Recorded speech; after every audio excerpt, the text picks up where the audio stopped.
Graça e paz, irmãos. Eu vim aqui para dar uma resposta mais aos irmãos católicos. O que que acontece? Um rapaz colocou esse vídeo aqui, né? Ele tem aqui no caso a escola de igreja, ele fala, acho que deve ser sobre a patrística, alguma coisa assim. E eu fiz um comentário, falando, né, aqui a pergunta, eu acredito que o papado que ele está falando deve ser a sucessão apostólica. Se for o bispo, algumas outras coisas, aí é outro assunto. Mas vamos lá. O papado. No caso aqui ele fez falando, né? Se for sucessão apostólica, que eu acredito que é, sim, só pela primeira geração, com aquelas condições determinadas por Pedro, como está em Atos 1, e comentada por Paulo em 1 Coríntios 1,15. Vamos lá. Quando eu falei isso, foi lá no Kawai, deixa eu até mostrar aqui, que eu achei interessante que ele foi lá no Kawai, eu sou o único comentário negativo. Não precisa abrir o Kawaii, né? Só vou mostrar. Esse rapaz aqui, até para você a resposta, acho legal as pessoas que trabalham na obra, que procuram ensinar mais de Deus. É uma coisa nobre, mas às vezes a gente aprende algumas coisas que a gente precisa ser humilde. Ainda mais gente que é da linha que segue a Bíblia, né? Tem muito debate, às vezes, entre evangélico e judeu, protestante e evangélico, que são os tradicionais pentecostais, católico e protestante, ou católico e evangélico, católico e judeu. Então a gente que segue a Bíblia, a gente tem essa coisa de, se está escrito, a gente procura analisar. Para quê? Porque é ali que tá falando sobre a nossa fé. Eu sei que tem a tradição, o magistério, aquela coisa toda, mas às vezes a gente vê que contraria o que os apóstolos ensinou. E uma dessas coisas que contraria é esse aqui, ó. Pedro vai, tanto que não é considerado um concílio aqui. E acho que como igreja, talvez poderia se considerar um concílio, mas tá bom. É necessário, pois, que dos homens que conviveram todo esse tempo em que o Senhor Jesus entrou e saiu entre nós, está falando de quando Jesus nasceu, Jesus morreu. Começando desde o batismo de João Batista até os dias que entre nós foi recebido em cima, quer dizer, no céu, o dia que Jesus subiu, foi ascendido lá. Um deles se faça conosco testemunha da ressurreição. Por quê? Porque, se você ler antes, não é interpretação minha, Judas morreu. E aqui eles tinham que decidir escolheram aqui Barsabás, né? José Barsabás e Matias. Aí fizeram lá, lançaram sorte e Matias foi escolhido. Então ele põe três condições: nascido nesse tempo, até a ascensão de Jesus, do batismo de João. Segundo, andaram com eles. E terceiro, testemunho da ressurreição, viu Cristo ressurreto. Ah, mas e o apóstolo Paulo? O apóstolo Paulo faz parte dos três. Os três são três chamados. O resto são sucessores. Sucessão apostólica é diferente de chamado. O chamado foi aqueles ali, escolheram uma geração para suceder para que mantivesse a mesma doutrina, não mexesse nas estruturas, nos fundamentos que os apóstolos lançaram. Paulo faz um comentário aqui, eu quero só ler esse comentário antes de ir lá para Tito, no texto que o rapaz falou. Então ele fala, foi visto por Cefas, né? Na verdade, você leu 4 aqui, ele fala, foi sepultado e ressuscitou ao terceiro dia, segundo as escrituras, está falando de Jesus. E que foi visto por Cefas, que quem lê a Bíblia sabe que é Pedro, depois pelos 12, acredito que ele já está incluindo aqui alguém aqui, talvez o Matias ou talvez o Tiago que tinha sucedido ali, que a gente sabe que era 11, né, mas está incluindo alguém aqui. Depois foi visto uma vez por mais de 500 irmãos, dos quais vive ainda a maior parte, mas alguns morreram. Esses aqui foram testemunhas da ressurreição, e se andaram com eles, poderiam ser sucessores. Acredito que é por isso que ele citou. Depois foi visto por Tiago, e depois por todos os apóstolos. E por derradeiro, por último, apareceu a mim, como nascido fora do tempo. Ele está falando sobre o quê? Porque eu sou o menor dos apóstolos. Ele está falando sobre apostolado. E ele fala o quanto ele trabalhou. Então aqui ele cita as pessoas que são apóstolos, que viram Jesus e que poderia suceder. Os mais de 500 irmãos. Entendeu? Só que Tito, que o irmão ali citou, até esqueci o nome, desculpa, irmão, desculpa mesmo. 5. Eu li muito Tito, li muito Timóteo. Eu aconselho vocês que gostam principalmente de liderança, saber como a igreja funciona. Leia, é muito, muito bom, muito bom.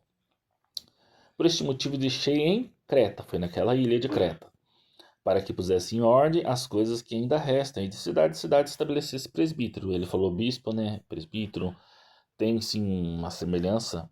A gente hoje usa muito para dizer que o bispo ele governa a região e o presbítero a igreja em si, mas é a mesma função. Seria o pastor, o padre, vamos dizer assim.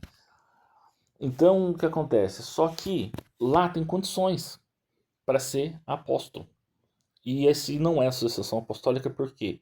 Porque olha só, essa palavra é fiel. Se alguém deseja o episcopado, excelente obra deseja. Quer dizer, desejar uma coisa, ter as condições é outra. E as condições do bispo não é aquelas, olha só, é diferente. É necessário, pois, que o bispo seja irrepreensível, marido de uma só mulher, vigilante, sóbrio, honesto, apto a ensinar. E aqui vai falando mais coisa, né? Não dá muito vinho, aí vai dando as qualidades. E o que, que isso aqui demonstra? Isso aqui demonstra que eram pessoas de Efésios, Timóteo, no caso aqui, estava em Efésios, Tito estava em Creta, são pessoas que não andaram com eles, não viram Cristo ressurreto e talvez teria nascido naquele tempo de João Batista, sim, mas não tem as outras duas condições. Então, o que acontece? Não poderia suceder ser uma associação apostólica. Então, isso aqui era apenas a organização da igreja, assim como eles inventaram o diácono. O diácono foi uma invenção dos apóstolos para fazer a distribuição do alimento, ajudar ali naquela parte, pessoas que fossem de Deus, para não lesar a igreja, não roubar a igreja, para ser justo na hora da distribuição. Ah, vou distribuir para esse aqui mais porque esse é judeu, esse não é. Ah, esse aqui é da igreja, eu vou abençoar ele mais e não vou abençoar esse aqui porque esse aqui nem vem na igreja. Ele está em apuros, veio hoje. Entendeu? Então foram homens de Deus para isso, para que essas coisas fossem bem feitas. E aqui então não há sucessão apostólica. Não há. E eu não estou interpretando. Os outros falam, ah, você está interpretando. Não, eu só li o que Pedro, na verdade, uma vez, eu só coloquei o texto que Pedro falou e o pessoal já ficou bravo e brigou comigo. Peraí, eu nem interpretei. Outra coisa, profecia é profecia, doutrina é doutrina. Os outros falam, não, é um individual, interpretação, igual Pedro falou. Não, não, eu não estou interpretando. Isso aqui é a doutrina. Olha só, Paulo fala assim, mas ainda que nós mesmos, nós quem? Os apóstolos. Ou o anjo do céu vos anunciou outro evangelho além desse, é uma coisa que vai além. Não é para ser tirado, mas também não é para ser acrescentado coisas na doutrina. Quando fala de evangelho, fé, é doutrina. Se você ler Romanos 1,5, você vai ver que fé é doutrina. Colossenses 1,23, você vai ver que fé é doutrina. Então, o evangelho é isso, é a doutrina, é o ensino de Cristo. E os apóstolos veio para quê? Para lançar os fundamentos. Aqui no caso Silas também era tido como profeta, né? Quando subiu Silas e Judas, subiu junto com Paulo e Barnabé para a igreja de Antioquia. Eu acho que vocês lembram desse texto aí acho que foi em Atos 15, no concílio. Então aqui ele fala, edificado sobre o fundamento dos apóstolos e dos profetas e de Jesus Cristo, a principal pedra. Por quê? Porque Jesus começou a doutrina. Lá no Novo Testamento, quando ele faz fala do sangue da nova aliança, ele está fazendo o quê? Ele está selando ali o ministério dele. Ele veio, trouxe a doutrina e os apóstolos aqui receberam sim revelação de Cristo para terminar de organizar a igreja e assim a igreja foi fundada, assim. E é sobre esses fundamentos. Os fundamentos não podem ser mudados. Você pode mudar a parede, tudo bem. Dependendo da posição, ela não vai ficar em cima do firmamento, que é das colunas, né? Então tem que entender isso. Os fundamentos já foram lançados. Aí o que acontece? Você tem que construir em cima desse fundamento. E o fundamento ali, Pedro disse que as condições ela quer e que os apóstolos iam se encerrar naquelas condições ali. Aí não precisa de apóstolo mais. As outras funções que ele fazia, igual ele falou, eu que sou presbítero convosco. Ou eu que pastorei, porque Jesus falou, pastorei as minhas ovelhas. Tiago falou, olha, maior, eu acho que Tiago 3, se eu não me engano, maior juízo vai vir sobre nós, que somos mestres. Ele se inclui. Então você vê que ele tinha dois ministérios, tinha um segundo. Quando eu falo de ministério, é que ó, você lê Atos 4, Paulo explica que há 5 ministérios. Aqui, ó. Ele deu uns para apóstolo, outro para profeta, outro para evangelista, outro para pastores e doutores. Não sei como a Igreja Católica vê isso aqui. Os calvinistas acreditam que alguns já acabaram, que a gente sabe que o apostolado foi dado data. Foi dado que somente aquela geração. Profetas, há uma discussão hoje muito grande, de qual alguns acreditam que não existe, outros acreditam a função. Beleza, discussão, apenas discussão. Mas foi colocado isso aqui. E a gente vê que o Paulo fala, né? Eu sou apóstolo, evangelista e mestre dos gentios. Você está em Timóteo. Não sei se é 1 Timóteo ou 2 Timóteo. Acho que é 2,6 ou 2,4, alguma coisa assim. Então você vê que eles tinham mais de um ministério. Se eu não me engano, eu cito isso aí no vídeo chamado Ministério. Eu dou lá os textos certinho. Tá aí os 5 ministérios.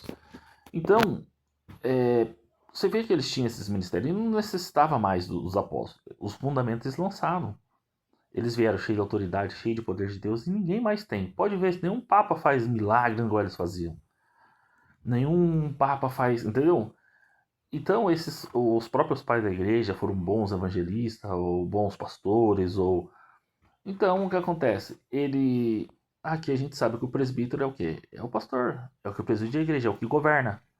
Tanto que você vê que é cuidado e governo. Todos os textos que falam de presbitério, de bispado, é governo e cuidado. Você vai ver que vai estar falando isso nos textos. Tá lá também no vídeo ministério. Tá lá todos os textos para vocês conferir. Eu não estou interpretando. Os apóstolos falando. Aí o evangelista não precisa explicar, né? Vocês sabem, o evangelista é o que sai para fora, implanta a igreja e essas coisas assim. Que é o que praticamente parecido com os apóstolos fizeram também.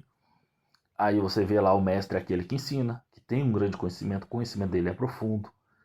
Ele é praticamente professor, ele muitas vezes está em escola teológica, mas muitas vezes está na igreja, no caso vocês falam catequese, a gente fala escola dominical. Ele tem a capacidade de compreensão bem maior das escrituras, estuda muito mais.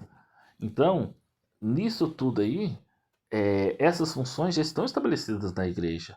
E o que o apóstolo veio fazer é trazer os fundamentos, para que os fundamentos não fossem alterados, mudados. Então a gente, quando cobra alguma coisa, é quando a gente vê que esses fundamentos estão sendo alterados. Que muitas vezes a construção não foi feita em cima dele. Então a gente não acha base em cima disso. A gente jamais constrói ali em cima de onde não está a coluna, onde não está o firmamento, entendeu? Eu queria que vocês analisassem isso. Confere os textos, vê que não é eu que estou interpretando. Só de vocês lerem, você vê que está claro ali. As instruções de Pedro, a instrução de Paulo. Eu sei que a tradição, o magistério pode falar alguma outra coisa, mas você viu aqui Paulo falando. Nem nós mesmos podemos mudar. Nem mesmo o anjo do céu. Ah, mas apareceu a santa tal e revelou não sei o quê. Nem um anjo do céu. Entendeu? Tudo que é profecia fala que é para se analisar. O próprio Paulo fala, tem que analisar, você tem que julgar, não é acreditar. Agora, a doutrina não, a doutrina é uma só e não pode ser mudada. Amém, irmãos? É só uma resposta mesmo para vocês, em questão o porquê, porque muita gente às vezes me questiona achando que, não, esse cara é um herege, esse cara não sei o que, ele não aceita. Mas por que não aceita? Porque está escrito assim. Jesus foi visto da mesma forma pelos fariseus. Não, mas não sei o que, porque a nossa cultura, porque a nossa tradição vê assim, interpreta assim. Jesus falou, não, mas vocês estão fazendo errado. Olha aqui, aí Jesus combateu nas escrituras. Por quê? Porque Deus jamais ia deixar o pessoal sem uma base. E a base é aquela ali. E Jesus mostrou a base. Só que aí vai de vocês aceitar ou não. Amém, irmãos? E qualquer coisa, qualquer dúvida, estou aqui à disposição, nos comentários, até mesmo sobre outro assunto ou qualquer outra coisa, estou à disposição. E peço que os irmãos não levem a mal. Se eu falei alguma coisa e pareceu ser arrogante ou ofensivo, peço perdão já antecipado, porque às vezes a gente pode falar alguma coisa sem perceber, ou algo que para mim não é, mas que para você possa ser ofensivo. Amém, irmãos? Deus abençoe vocês, graça e paz.